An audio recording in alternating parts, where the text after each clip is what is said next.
नमस्कार, हम प्रतिमा चौधरी। दोपहर 3 बजे के भोजपुरी समाचार में स्वागत बा। सबसे पहले प्रमुख समाचार। बागमती प्रदेश के मुख्यमंत्री शाक्य द्वारा राजीनामा, दोसर का सूचना न होने तक प्रदेश सभा की बैठक स्थगित। सर्वोच्च अदालत के न्यायाधीश सबके बेंच आजुओ ना बैठल, चौतरफी दबाव बढ़ला पर भी राजीनामा न देवे के प्रधान न्यायाधीश राणा की अड़ान। अदालत के बारे में ज्यादा बोले ना मिले के प्रधानमंत्री देवबा के कहनाम, सर्वोच्च अदालत के सब न्यायाधीश के राजीनामा देवे पड़े के ओली के कहनाम प्रति आक्रोश व्यक्त। सैनिक coup के बाद अपदस्थ कई सूडान के राष्ट्रपति घर लौटलन, नजरबंद में रहल बाकी अधिकारी सेना के ही नियंत्रण में। और आईसीसी T20 विश्व कप क्रिकेट में आज दुगो खेल हो रहल, पहिल का खेल में इंग्लैंड बांग्लादेश भिड़ रहल।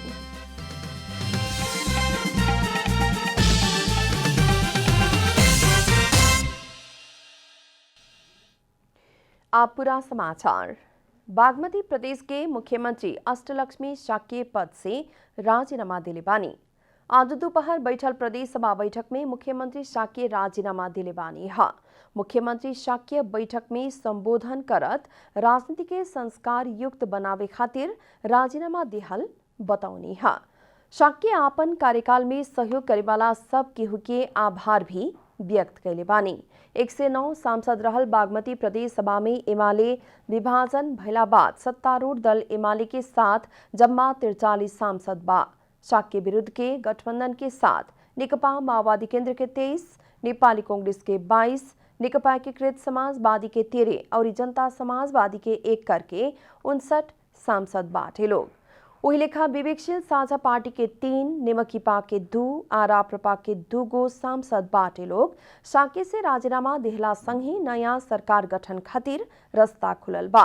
नया सरकार गठन खातिर शाक्य विरुद्ध के गठबंधन से दावी पेश करेला नेकपा एकीकृत समाजवादी संसदीय दल के नेता राजेंद्र पांडे के इससे पहले ही आगे बढ़ावत सांसद सबके हस्ताक्षर हो चुकल बाटे।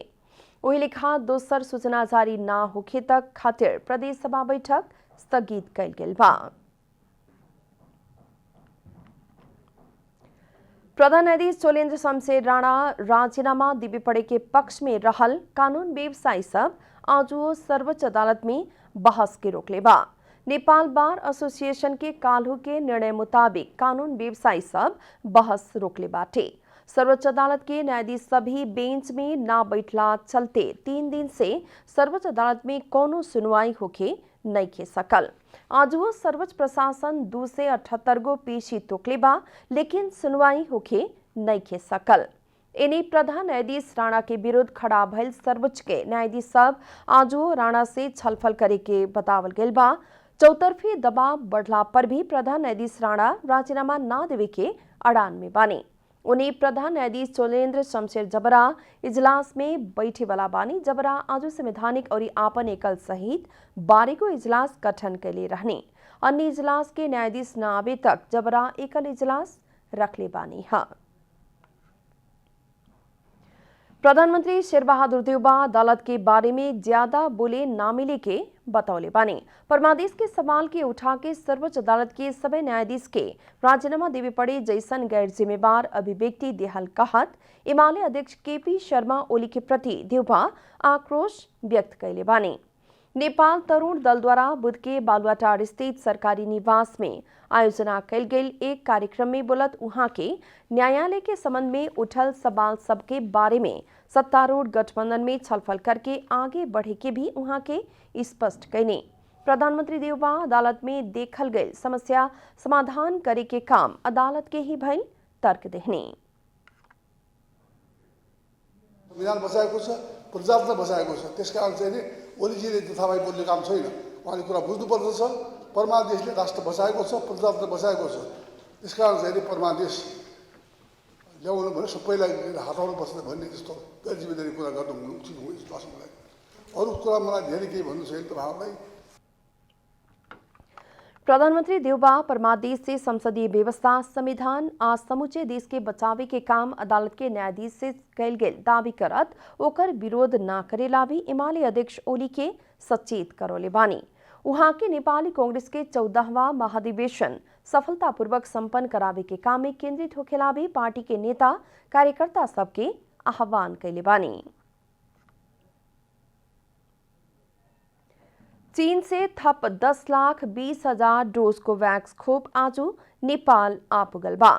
स्वास्थ्य सेवा विभाग खोप आपूर्ति व्यवस्थापन महाशाखा प्रमुख उपेंद्र ढुंगाना के मुताबिक कोवैक्स संगे के कस्ट शेयरिंग में सरकार द्वारा खरीद कल गई कोविड विरुद्ध के खोप आज सवेरे नेपाल आ पुगल हा। सरकार द्वारा कोवैक्स संगे कस्ट शेयरिंग में 59 लाख डोज खोप किने के समझौता कल गेल रहे। उहे मुताबिक पहिलका चरण में आज 10,20,000 डोज खोप आयल महाशाखा प्रमुख ढुंगाना बतौले बानी। खोप के टेको स्थित भंडारण में राखल जाई। इससे पहले भी चीन से नेपाल सरकार द्वारा अनुदान सहयोग और खरीद करके कुल 1,20,00,000 डोज भेरोसेल खोप प्राप्त कल गेल बाटे। भोजपुरी समाचार में आप छोड़ विश्राम।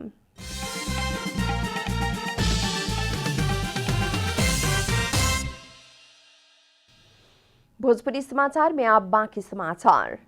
प्रदेश नंबर 2 सरकार से संचालन कल गेल मुख्यमंत्री स्वच्छता अभियान में स्थानीय तह संगे समन्वय न करके योजना के छनौट और कार्यान्वयन करे वाला काम भइला से अनियमितता होखल मिलल बाटे।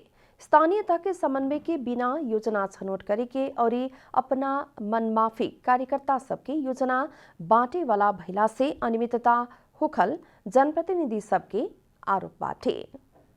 प्रदेश नंबर 2 सरकार से स्वच्छता अभियान अंतर्गत आर्थिक वर्ष 2077-78 में करे के कहल गई नगरायन नगरपालिका 5 गांगुली स्थित माधव ठाकुर बाबा मंदिर के जीर्णोद्धार द्वार कल गई बा, लेकिन एमे रकम अनुसार काम न भइल स्थानीय वासी सबके आरोप बा। माधव ठाकुर बाबा हजाम जात के कुल देवता मानल जालन। मंदिर के पुजारी उपेंद्र ठाकुर के मुताबिक वर्षों से रहल ई मंदिर में 2076 साल में ठाकुर जात के व्यक्ति से ही कुल देवता के मंदिर जीर्णोद्धार कल गई रहे। ओकरा बाद प्रदेश सरकार से मुख्यमंत्री स्वच्छता अभियान अंतर्गत योजना देहल गल रहे। मुख्यमंत्री स्वच्छता अभियान कार्यक्रम से भी बीतल वर्ष उहे मंदिर के जीर्णोद्धार करे के, टाइल और पेंट करे के, आसपास के देवाल लगाव के, धर्मशाला कह के 2 कोठे टहरा बनाव के और करीब 500 मीटर दूर रहल राधो मरद मंदिर से उ मंदिर तक जाए वाला रास्ता निर्माण करे के योजना बनल रहे। माधव ठाकुर बाबा उपभोक्ता समिति के अध्यक्ष राधेश्याम झा ई योजना के कुल लागत 82 लाख भइल बतौले बारन, लेकिन स्थानीय वासी सब उ रकम खर्च न भइल दाबी कैले बा। छैन वाडा कार्यालयलाई होला थाहा, यता छैन, जनतामा छैन।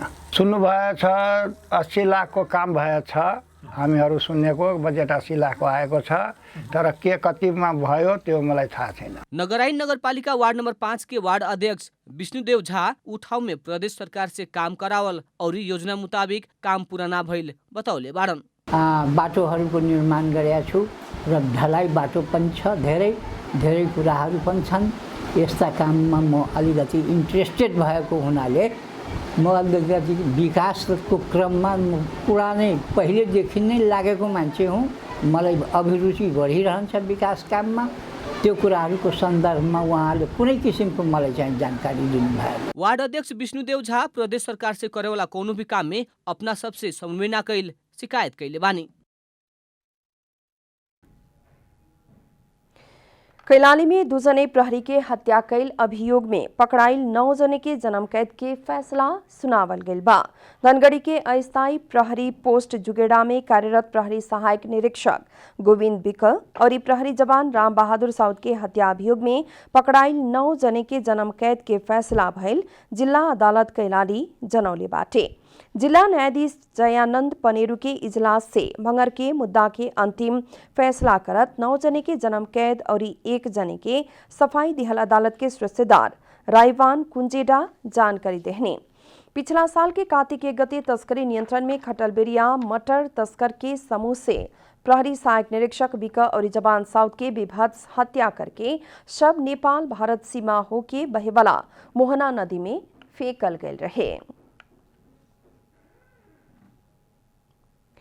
कर्णाली प्रदेश सरकार के सिफारिश में प्रदेश प्रमुख गोविंद प्रसाद कलौनी लोक सेवा संबंधी अध्यादेश जारी कैले बानी। प्रदेश प्रमुख कलौनी नेपाल के संविधान 2072 के धारा 2 से 2 के एक बमोजिम प्रदेश लोक सेवा ऐन 2075 के संशोधन करे खातिर बनल अध्यादेश 2078 के जारी कैनी है। प्रदेश सभा से पारित ऐन में विभिन्न त्रुटि भइल मिलला बाद सरकार द्वारा संशोधन ऐन लियावे के तैयारी कैल गेल रहे। प्रदेश सभा अधिवेशन बुलावे के निष्कर्ष न भइला से प्रदेश सरकार अध्यादेश मार्फत ओ ऐन संशोधन कैले बा। प्रदेश लोक सेवा आयोग के पदाधिकारी नियुक्त भई लंबा समय बीतला पर भी ऐन संशोधन न भइला से कामकाज भी प्रभावित होती आत रहे। मुख्यमंत्री और मंत्रिपरिषद के कार्यालय द्वारा पत्र पेठावल 2 दिन बाद प्रदेश प्रमुख कलौनी अध्यादेश जारी कैनी है। एक हफ्ता से सुदूर पश्चिम के पहाड़ी जिला में दवाई के अभाव देखल गई बा। बाढ़ और भूस्खलन से राजमार्ग अवरुद्ध भइला बाद अत्यावश्यक सामग्री सब लगायत के दवाई ढुवानी करे ना सकल कारण अछाम और बाजुरा में दवाई के अभाव भइल है। सुदूर पश्चिम के पहाड़ी जिला के अस्पताल में औषधि ढुवानी खातिर पहल हो रहला पर भी कईयन जगह में अभी भी अवरुद्ध सड़क संचालन होखे ना सकला बाद ढुवानी खातिर समस्या होती आयल सुदूर पश्चिम प्रदेश स्वास्थ्य निर्देशनालय दीपायल राजपुर जनौले बाटे। जिला अस्पताल डोटी के चिकित्सक प्रकाश ठकुल्ला सड़क अवरुद्ध भइला बाद अस्पताल में दवाई अभाव भइल जानकारी देले बानी। जिला में रहल सरकारी अस्पताल संगे निजी अस्पताल की अवस्था भी ओइसने बाटे। बाढ़ और भूस्खलन के बाद पानी प्रदूषित भइला संगे फैल सके वाला रोग सब नियंत्रण और दीर्घ रोगी से प्रयोग होती आयल दवाई के मुख्य रूप में अभाव देखल गेल बाटे। अब आर्थिक समाचार।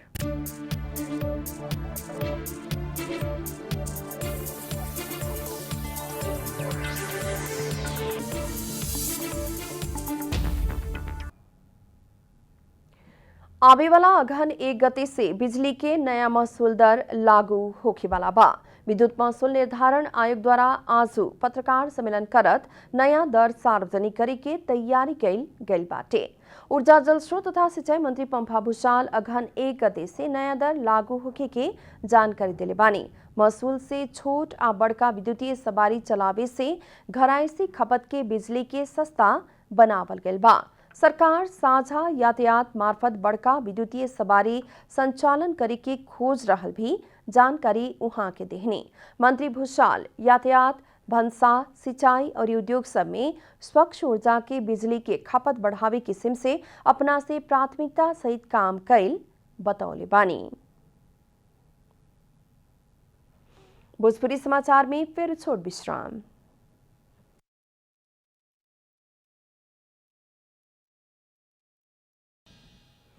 भोजपुरी समाचार में अब अंतर्राष्ट्रीय समाचार। सैनिक coup के बाद अपदस्थ कैल गए सूडान के राष्ट्रपति अब्दुल्ला हमदोक राजधानी खार्तूम स्थित आपन निवास लौटल बानी।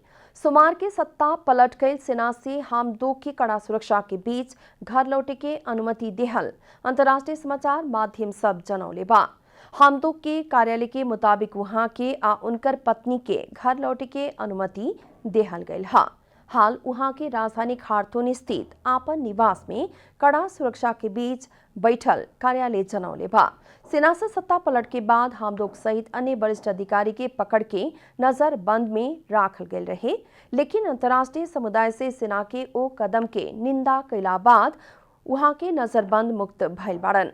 राष्ट्रसंघ के महासचिव एंटोनियो गुटेरेस भी हमदोक के तत्काल रिहा करे के कहत सत्ता पलट के महामारी विरुद्ध शक्ति राष्ट्र के एकजुट होके लड़ेला कहले रहने। नजरबंद में रहल अन्य अधिकारी सेना के नियंत्रण में बाटे लोग उलोग की अवस्था अज्ञात रहल समाचार में बतावल गइल बा। इन्हें गृह युद्ध टारे खातिर सत्ता अपन हाथ में लेहल सूडान के सैनिक coup के नेता सैनिक जनरल अब्देल फातक बुरहान दावी कैले बाड़न। सेना द्वारा शक्ति हाथ में लेहला बाद प्रदर्शन हो रहल बा। राजधानी में सड़क, दुकान और पुल सब बंद कैल गेल बा।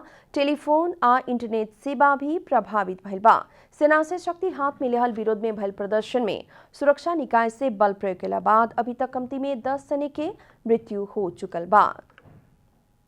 आप खेलकूद समाचार।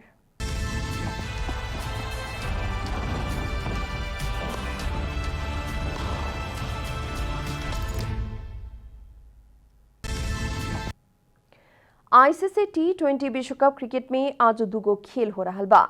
विश्व कप अंतर्गत आज होखे वाला पहिलका खेल में इंग्लैंड आ बांग्लादेश के बीच भिड़ंत होखी। आबूधाबी में होखे वाला इंग्लैंड आ बांग्लादेश बीच के खेल दोपहर 3:45 बजे से शुरू होगी। समूह 1 में रहल इंग्लैंड लगातार दोसर का जीत निकाले के योजना में बा। पहिल का खेल में इंग्लैंड वेस्ट इंडीज के 6 विकेट से हरौले रहे। इंग्लैंड समूह के शीर्ष स्थान में बा। बांग्लादेश भी पहिल का जीत निकाले के चाहेला। पहिल का खेल में बांग्लादेश के श्रीलंका 5 विकेट से हरौले रहे। वही लेखा दोसर का खेल में नामीबिया और स्कॉटलैंड के बीच भिड़ंत होगी। आबू धाबी में होने वाला दोनों टोली बीच के खेल रात 7:45 बजे से शुरू होगी।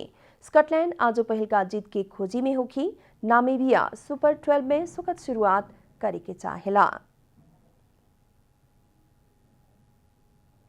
अंत में प्रमुख समाचार फिर एक बेर। बागमती प्रदेश के मुख्यमंत्री शाक्य द्वारा राजीनामा दोसर का सूचना न होने तक प्रदेश सभा की बैठक स्थगित। सर्वोच्च अदालत के न्यायाधीश सबके बेंच आजुओ ना बैठल। चौतरफी दबाव बढ़ला पर भी राजीनामा न देवे के प्रधान न्यायाधीश राणा के अड़ान। अदालत के बारे में ज्यादा बोले ना मिले के प्रधानमंत्री देवबा के कहनाम। सर्वोच्च अदालत के सभी न्यायाधीश के राजीनामा देवे पड़े के ओली के कहनाम प्रति आक्रोश व्यक्त। सैनिकों के बाद अपदस्थ कैल सूडान के राष्ट्रपति घर लौटलन। नजरबंद में रहल बाकी अधिकारी सेना के ही नियंत्रण में। और आईसीसी T20 विश्व कप क्रिकेट में आज दूगो खेल हो रहा। पहिल का खेल में इंग्लैंड आ बांग्लादेश भिड़ रहा।